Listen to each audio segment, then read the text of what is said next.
Good evening, everyone. The time is 7:02 p.m. on Monday, July 31st, 2023. I'd like to call this Heritage Advisory Committee meeting to order.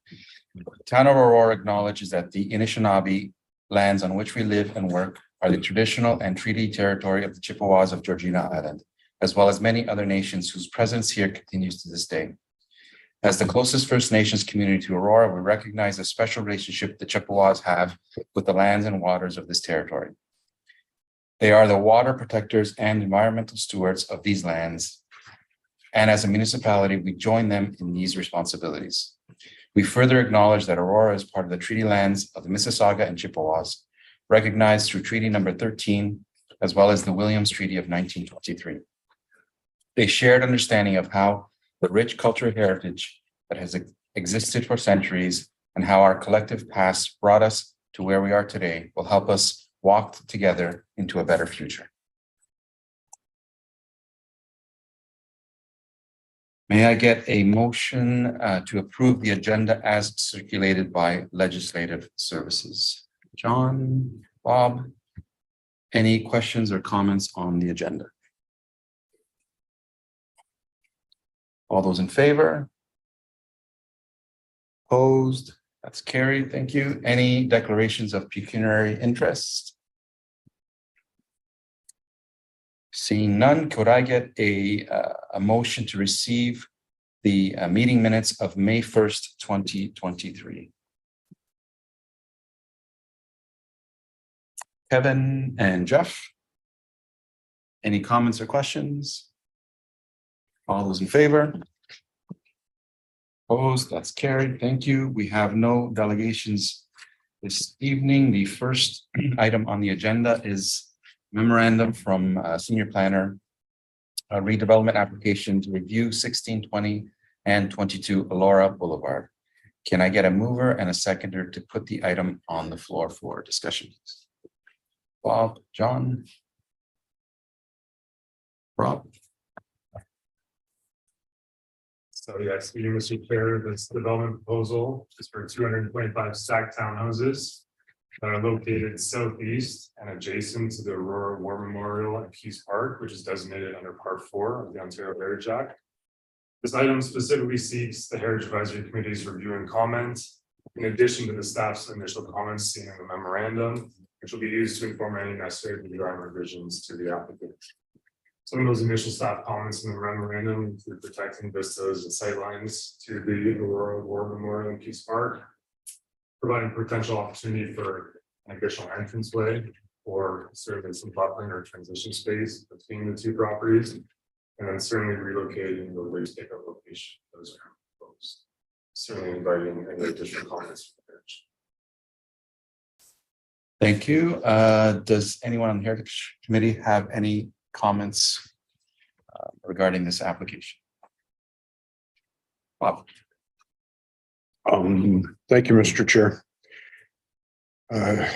Through you to Adam, or directly, I'm not sure how formal we are this term.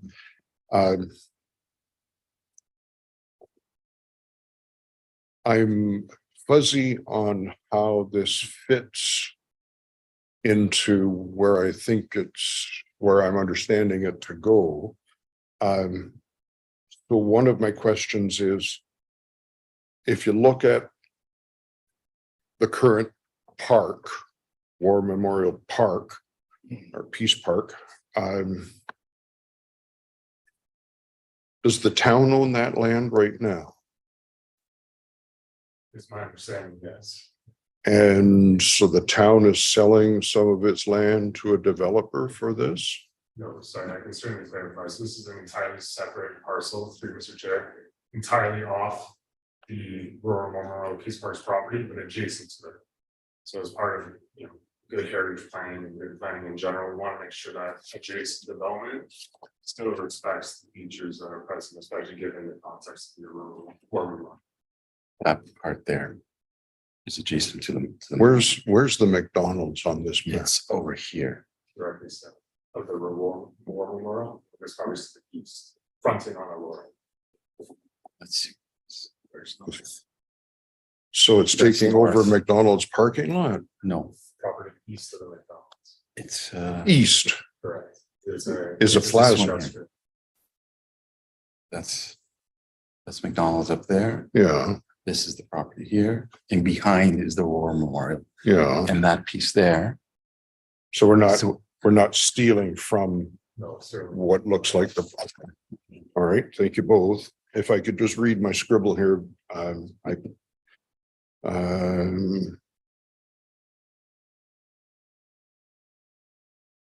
right.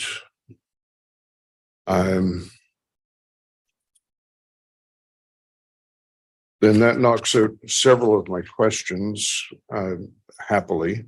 And I don't know if it would just this comment, I don't know if it might be worth getting comments from the Legion. Yeah, that's a good. I'm not sure. It's my understanding that several communities, not just Aurora, paid for the cenotaph, but I think Aurora does all the maintenance. So I don't know if it's worth input from other communities, but that might be kind of stretching the point. And my other comment, my last comment, I think, at the moment, is just in looking at the color photo on page 11.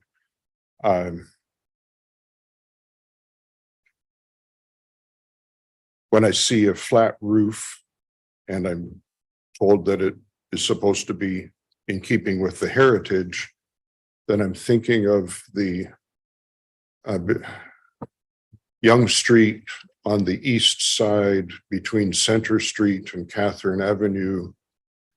There's a row of, there's a building, flat roof, gray, but I think it was recently painted black, that I'm understanding was built, I think, in around 1915 for the workers at various factories in town, specifically Fleury Plow. And it just struck me as strange that if this isn't to match that, should it really have a flat roof? But I'm not a great architect. It just struck me as strange that a heritage building would, this just strikes me as what I see when I drive out Wellington.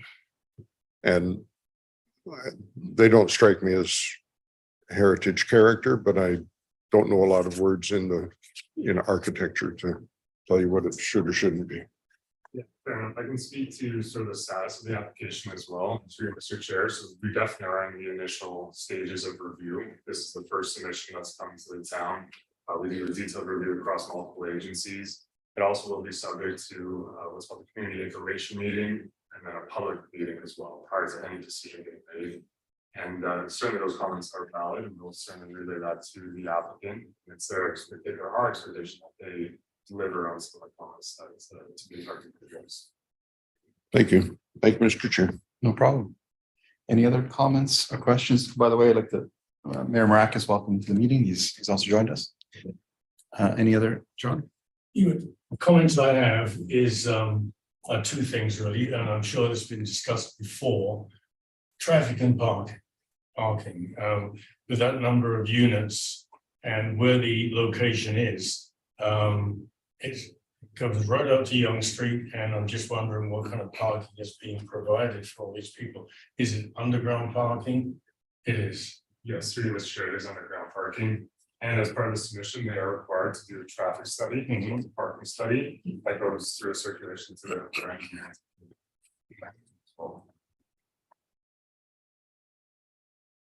Thank you. Any other comments? I have a question. Sorry. So this is at this committee because the War Memorial is designated under Part 6.4, or Part 4 of the Ontario Heritage Act.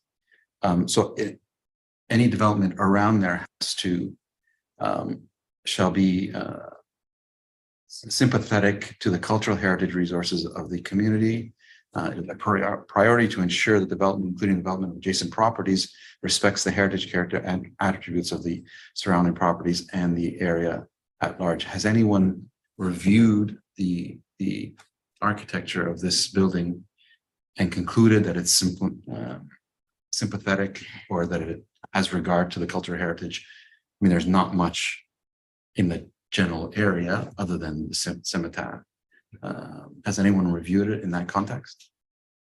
Through you, Mr. Chair, so what we will be requiring the applicant to provide back to us is what's referred to as a heritage impact assessment. And what I'm most curious about too is, again, sightlines, vistas, and protecting those through this development. And then making sure even the architectural details are designed in the manner that respect the overall proximity to the war memorial. What I'd be curious about too, as mentioned in the staff memo, is the potentiality of any access.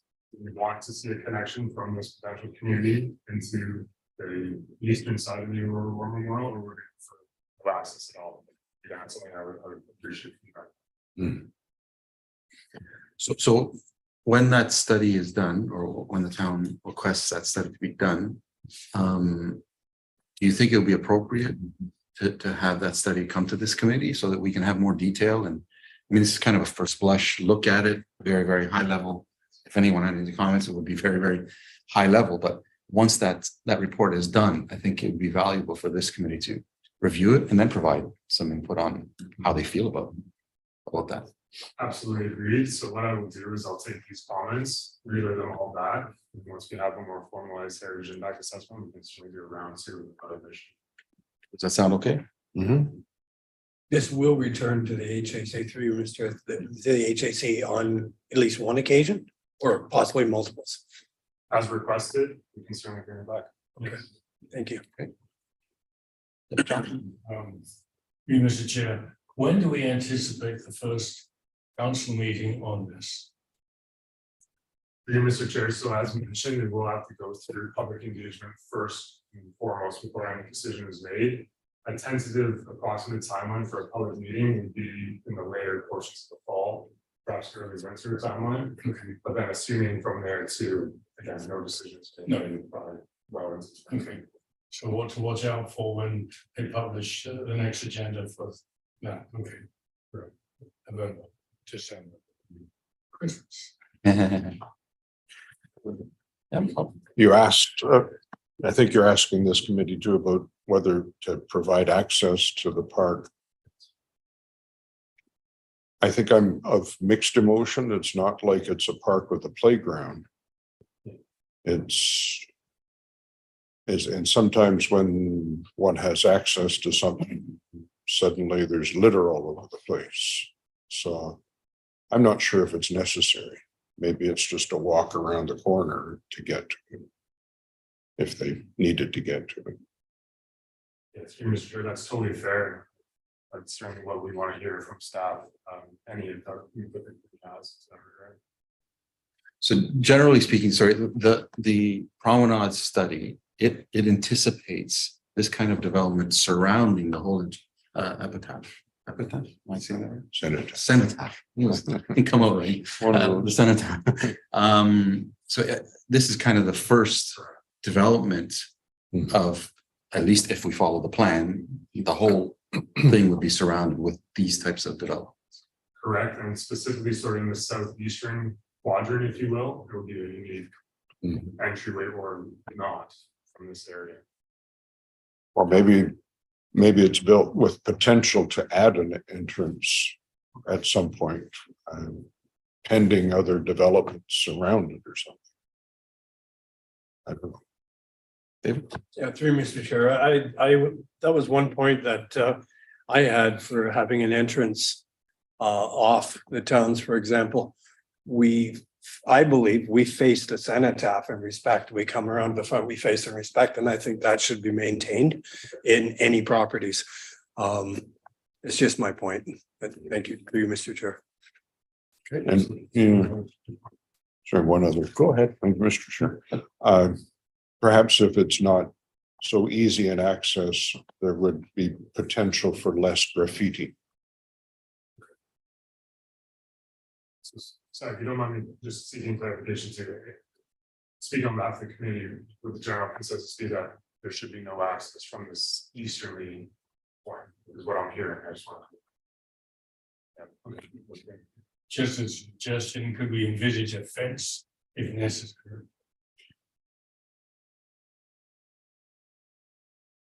Through you, Mr. Chair, I was thinking this through and I agree with the other member just cited a fence. I mean, I could see something like a brick wall or something, a vine wall, something that really enhances the property, that gives it its privacy and respect it deserves.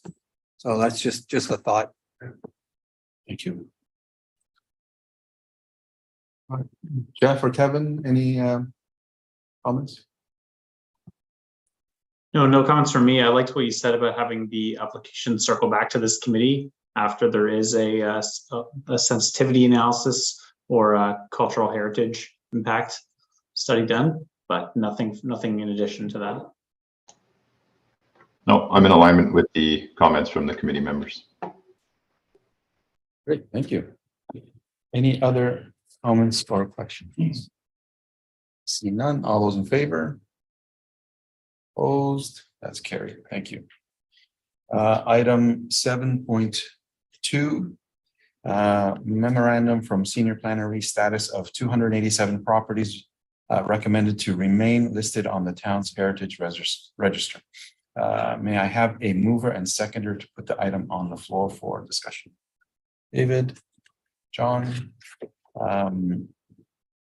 The motion is that the memorandum regarding status of 287 properties recommended to remain listed on the heritage register be received, and that the Heritage Advisory Committee comments regarding the status of 287 properties recommended to remain listed on the town's heritage registry be received and referred to staff for consideration and further actions as appropriate.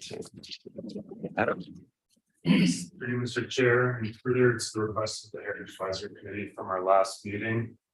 The inventory of the properties recommended to remain listed through the Heritage Register review has been circulated in advance for consideration by the committee.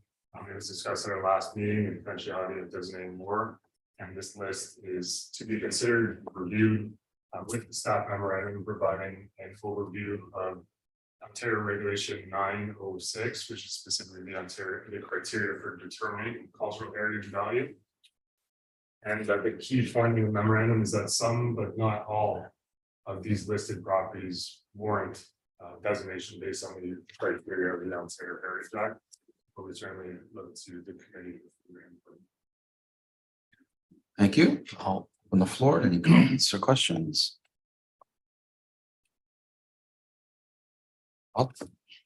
Thank you, Mr. Chair, through you.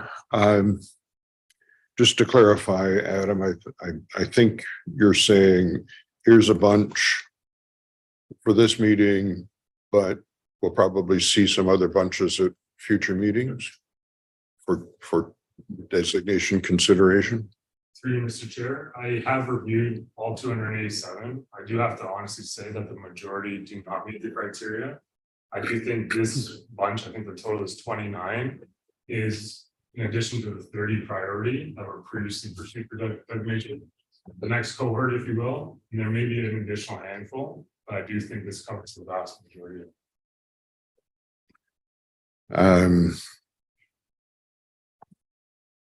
Are you looking for, I can't speak to very many of them, but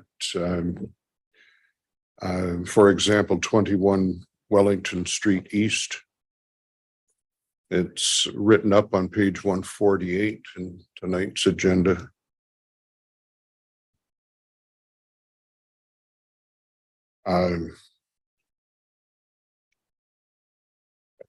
Don't know if you're looking for more ammunition to include in why it should be designated, and in which case I could spew a little bit. Through you, Mr. Chair, more information is always appreciated for sure, but you may just elaborate on some of those properties too. Generally speaking, there are different geographies of the town, right? Like you mentioned Wellington, that is our young Wellington commercial core, so to speak. We also have Kennedy Street West, Temperance Streets, portions of Young Street as well. These are all areas where even the addresses listed are all relatively in concentration with one another, right? Where they are examples of significant heritage properties are well preserved and located in close proximity to one another, and so enhance that public realm. And circling back to your question, more information is always appreciated. So I'll just speak some, okay. So 21 Wellington East is the former home of the Devons family, Devins. Two doctors, husband and wife, Dr. Clifford Devons, Dr. Audrey Devons. Audrey was my doctor when I was a squirt. Some in the room might have heard of Devons Drive Public School or Devons Drive. It's named after the family that used to live in this house. Clifford Devons is a former mayor and councillor, and both were local doctors. I think that his wife Audrey was I think she was one of the first female doctors in the province, if not the country. I don't know specifically. Damer Vrancic, lawyer's office, is in the house right now. There was a Devon's Orchard out on Warden that was very popular to residents in town for apples and Christmas trees.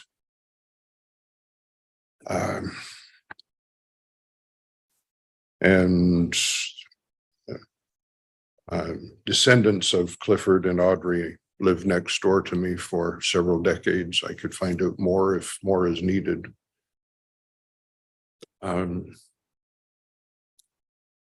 There is one that I'd like to add to the list, but okay.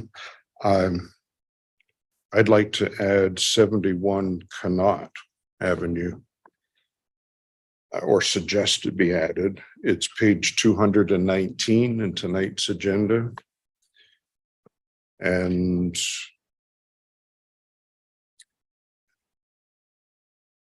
I haven't looked at all of the criteria for either of these, but just speaking of former owners, Norman and Ada, Norman and Ada Johnson lived at 71 Connaught, page 219 in tonight's agenda.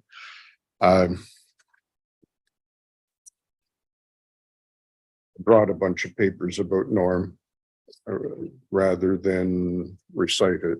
I can hand you some stuff that might be helpful, but briefly, for example, Norm Johnson grew up in town, elementary school, high school, became a teacher, former principal. The Aurora Sports Hall of Fame has a Norm Johnson education wing to it. It's named after this guy. He started a program of cooperative education. I don't know if it was started uniquely in Aurora or if it was one of the earliest programs in the province or the country. But he was a very popular educator in town.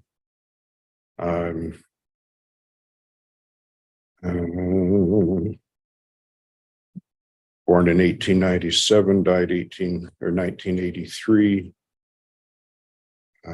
He started his teaching career in 1924 and taught until 1963, or was principal for the last few years of his career. But there's 3 educator names in town that stand out from over 30 years of service in his vintage. And in Regency Acres, there's a Johnson Avenue or a Johnson Street that's named after him.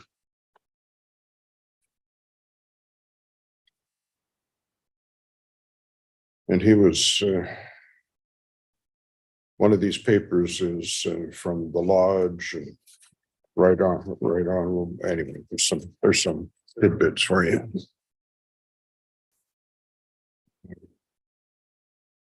Nine Wellington is the former Knowles Butcher Shop, and I don't know a whole lot of history. My mother was a Knowles, but not a related family member, a different Knowles family. So I'll yield the floor, Mr. Chair. Thank you for that. Any other comments or questions?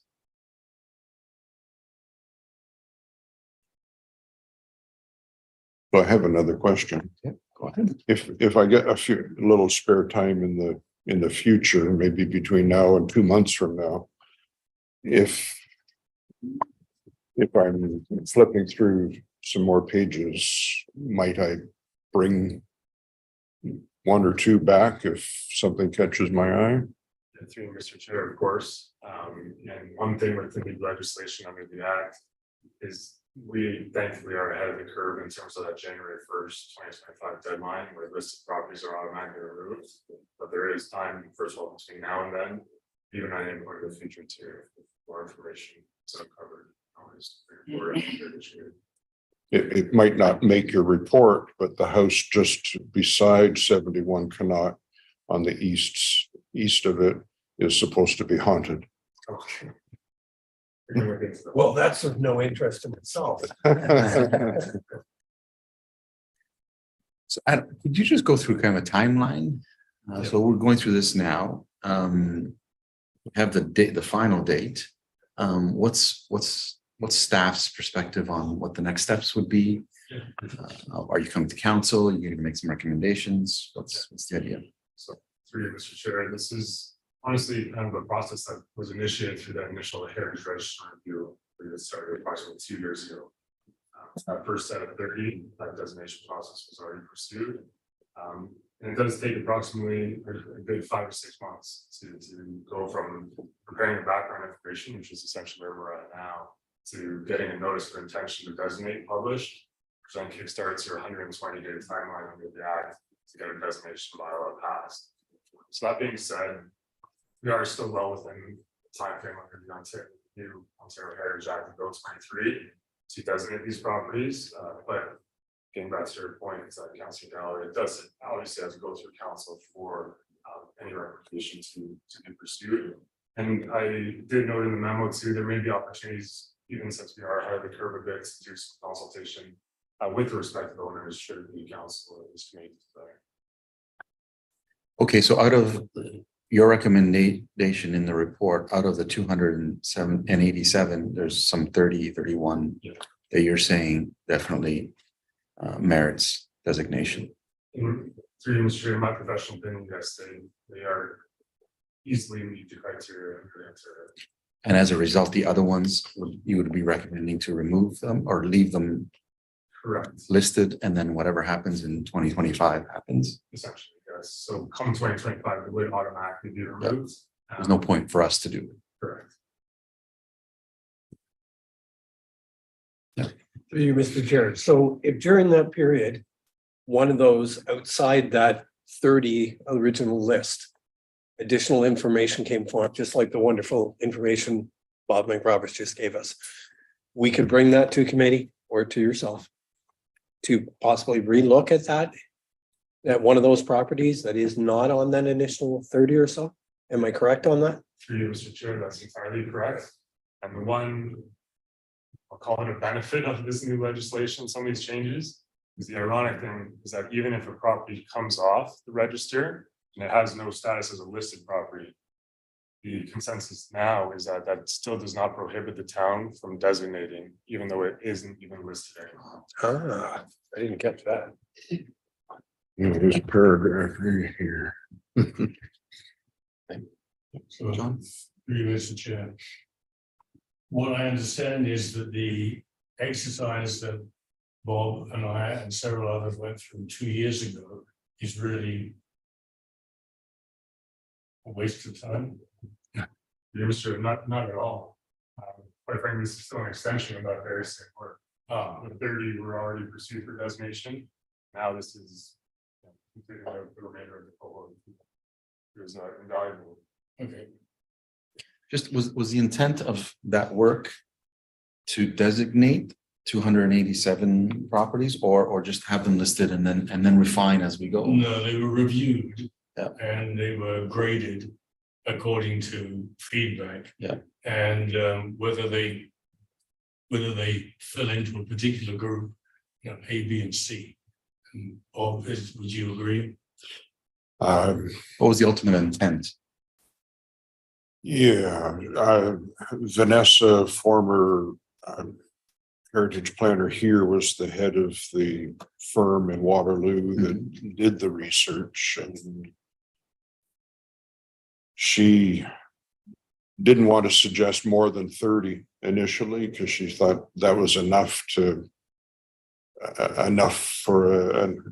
the work that it entails and for council's approval. It was just more than 30 might be too much, but that there were definitely others in the remainder that are worthy of designation. And Adam's gone through and pulled out these guys, and some were definitely eliminated by Vanessa and company. Yeah. But I might still like to take a peek to see if anything catches my eye. If I don't know if that answers what Like, you kind of, yeah. I mean, you put them all together, but it looked like you were gonna pick some of them that were the most significant and designate, but still leave the door open for others to designate. It wasn't just those initial 30. We're doing another 30 now. There may be more. Yeah. Okay. Any other comments or questions?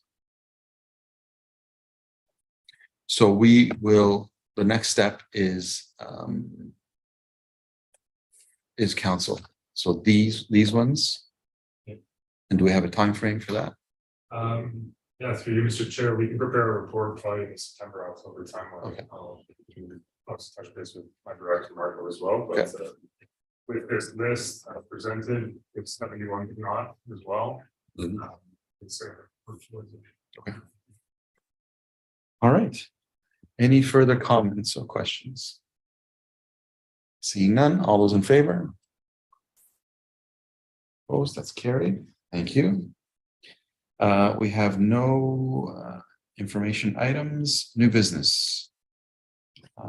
Just going around the table, if anyone has any new business. You have?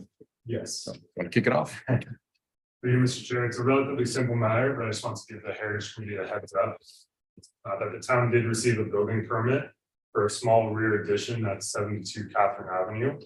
This rear addition is generally considered to be minor in nature. It does not impact the public realm or streetscape whatsoever.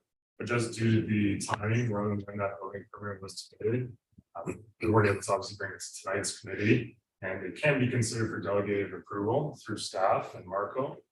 But what I will do, having any suggestions to my committee at this moment in time as well, is I can prepare an email, circulate that to the committee members. Again, it's a very minor addition. If there are any concerns, feel free to notify me over email. Otherwise, we can pursue a staff delegated approval for it. And we wouldn't have time to put on the agenda for the next meeting. Would be If the Heritage Committee wants it to come to the Heritage Advisory Committee for September, we can do that as well. But in my initial assessment would be that it's minor enough to classify under delegated approval. I can certainly run that through the committee members as well, just to make sure they're all there. any comments, Paul? What Adam is speaking of is 72 Catherine. I live at 76 Catherine. We share a driveway. It's my next door neighbor. And we definitely have no issues. They've an Edwardian house. It juts in about 3 feet at the back, and then maybe goes back further another 10. I don't know the dimensions. And they'd like it to just match the house because they'd like to add a mud room, and it would not affect the streetscape. It would not impede any further on the driveway. It's very minor. So I'll add my comments into the email response. Okay, it's good information. Thank you. Anything regarding that? I'm supportive of that approach. There's no point in holding up a homeowner for something very minor that can be done over email. Any other new business? Thank you, Mr. Chair. I'm not sure if it's appropriate, but I think it could be, as Metrolinx gets further along. For example, there was a meeting, I think a month or so ago, with Metrolinx and some residents, or I don't know if it was strictly Ward 1 or if it was with council. I don't know. I'm in Ward 1. I didn't know about it until after the fact, and maybe that's my fault. But I'm wondering, as Wellington gets closed down for the underpass to be built, and if traffic is still to be rerouted onto Center Street, that goes through the Heritage District, this committee might want to be made aware of future meetings to possibly have comment on do's and don'ts. So I just, when Metrolinx is coming along, maybe we could be told. So my understanding, and maybe I think Ron might have been at Yeah. that meeting, but that the underpass is on pause. And it may not happen for another 10 years or so. All right. Ron or Mr. Mayor, could you just confirm that? I don't know if either of you were at that meeting. Yeah, thanks. I was at the meeting and hosted the meeting. And I think Mr. McRoberts is quite right that we should bring this to the Heritage Advisory Committee and have information shared.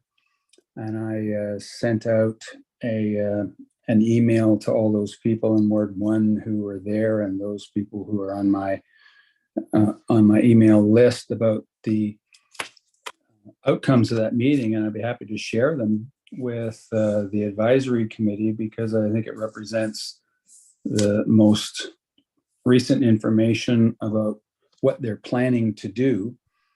And the underpass, of course, has tremendous effect on traffic. The suggestion that they had was that there was going to be a traffic study done in advance that they would be doing, and that the traffic study would come to the town, and the town would have the rights to look at that vis-a-vis whether they closed down Center Street or did not, or what the rerouting would be.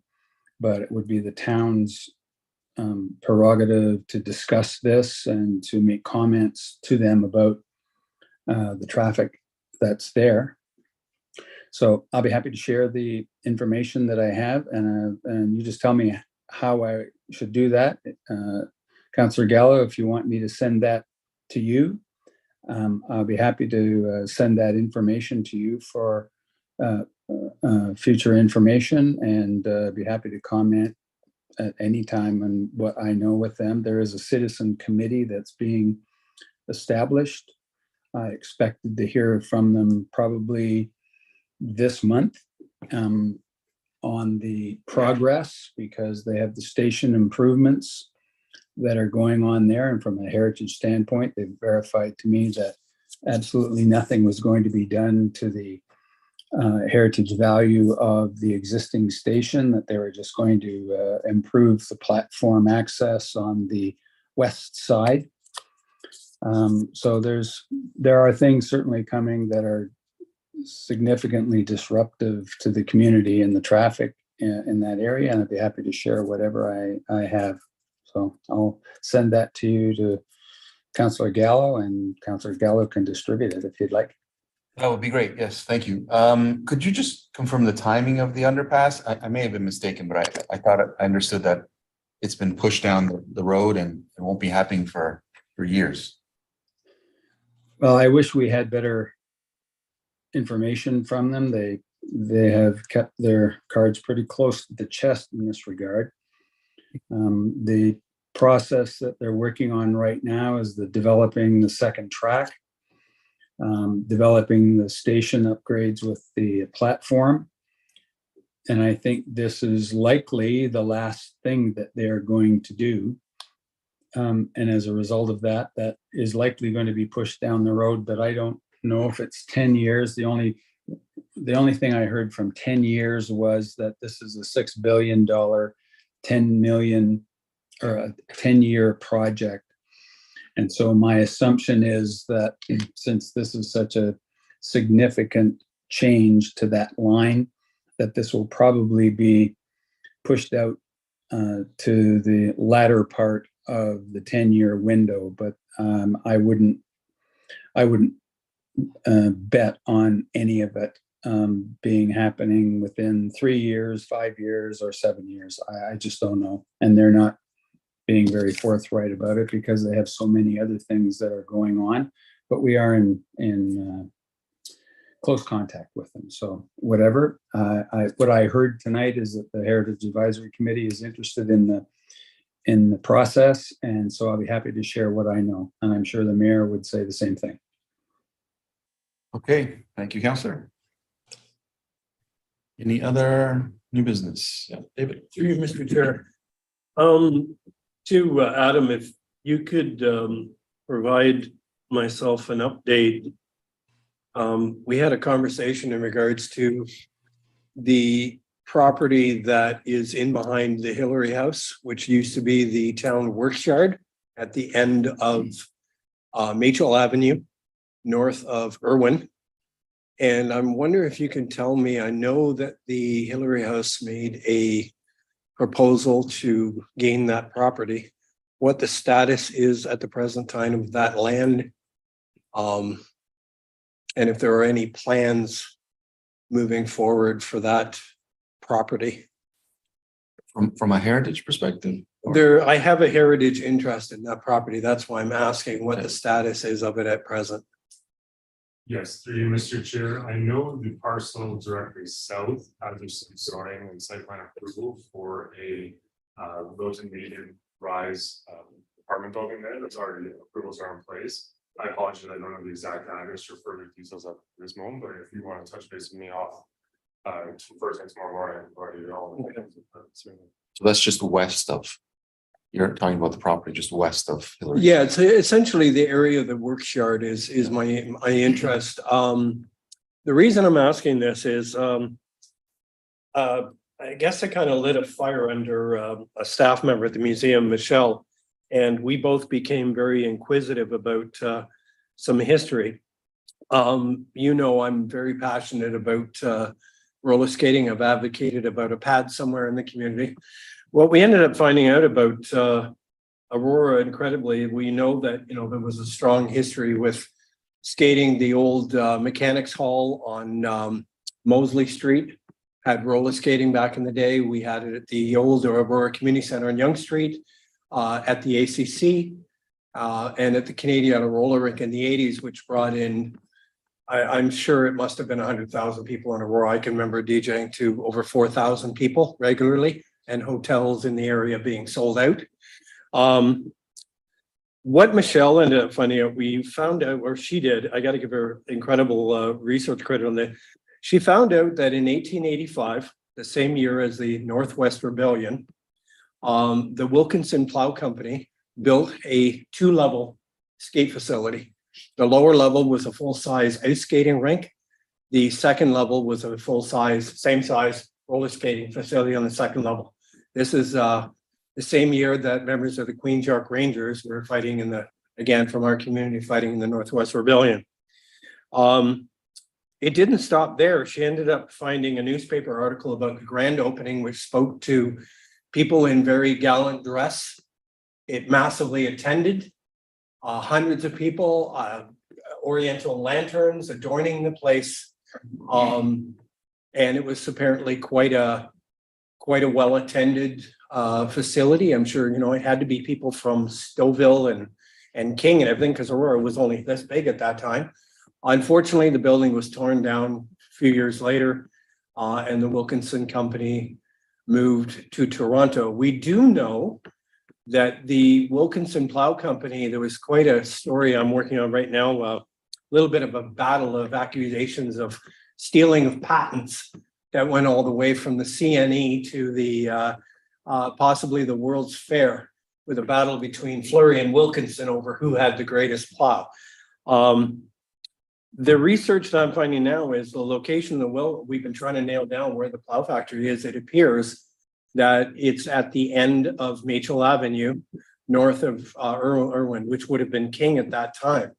But all the points to that area. The reason I bring this up, because of all of this, and I've been doing a lot of traveling. I haven't gone to Ottawa yet, but we're seeing a massive amount of money invested into facilities. Ottawa just opened a 26,000 square foot facility. I've continually attended Hamilton.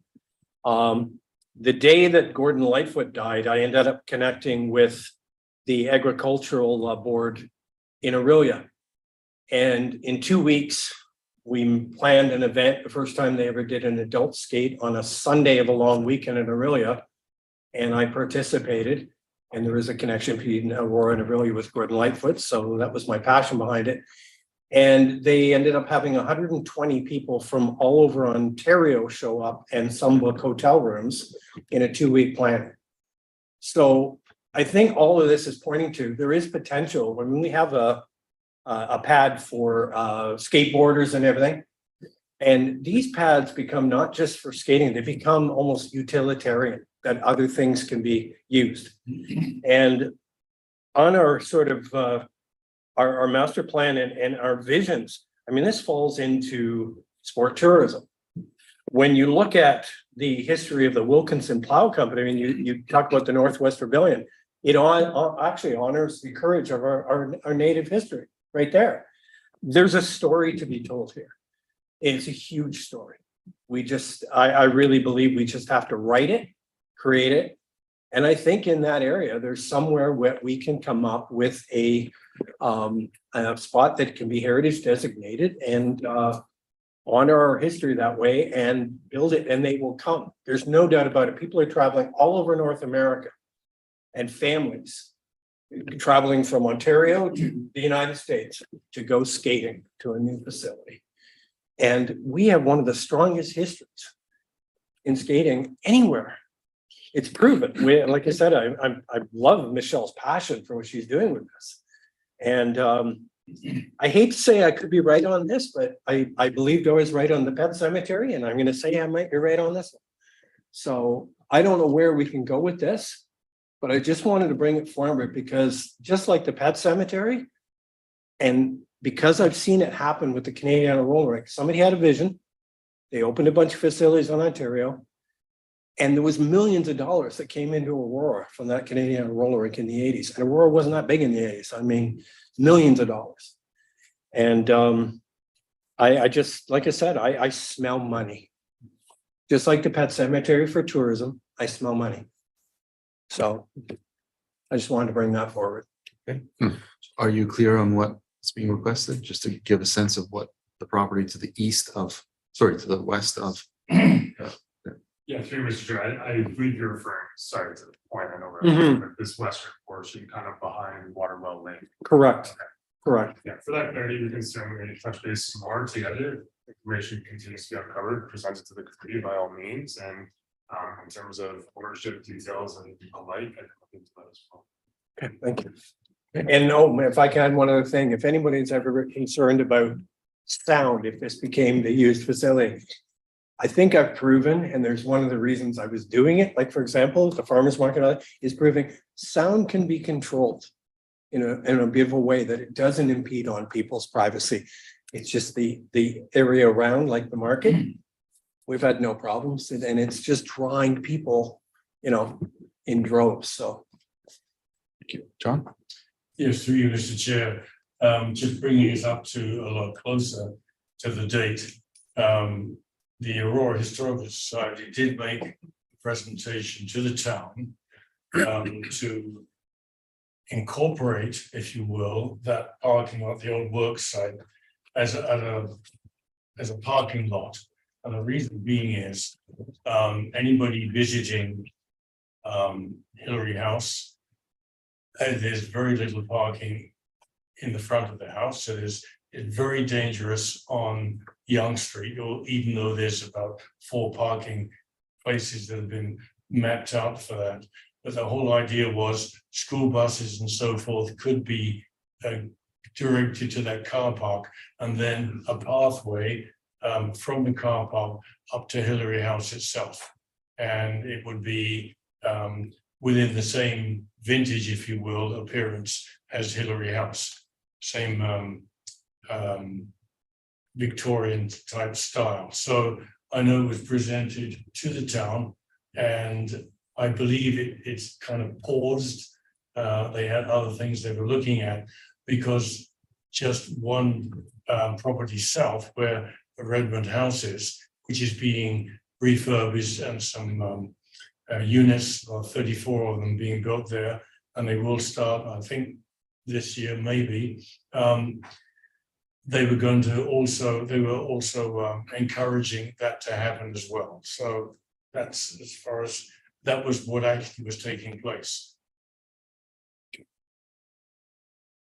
Can you add to that before, Bob? I'll just add that I think the site is big enough for both parking and skating. Okay. Bruce, Mr. Chair, with this in mind, and I did speak to Adam about this, I said, you know, that being the York Region Water Facility is there. We've got Fleury Park on the other side. We do have other areas in Machel Park with walkovers, and we do have that large parking lot at the south end of the arena that doesn't fill a lot. I've monitored it for a long time. This is something that I think could work for both what the Hillary House wants, could work for what I'm looking, you know, to see happen. And the parts are there for, you know, a project to work together on. So like I said, I think this is something that could bring the community together, and it focuses on what the Hillary House does is heritage, and this is heritage also. And it brings the next thing we're working on, or the next big vision, tourism. And sport tourism. Any other new business?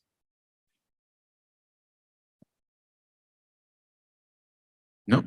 Okay. That is all for this evening. Could I get a motion to adjourn, please? John? David? All those in favor? Opposed? That's carried. Thanks, everyone. Have a great rest of your summer. See you in September. Thanks, everyone. Go home to bed.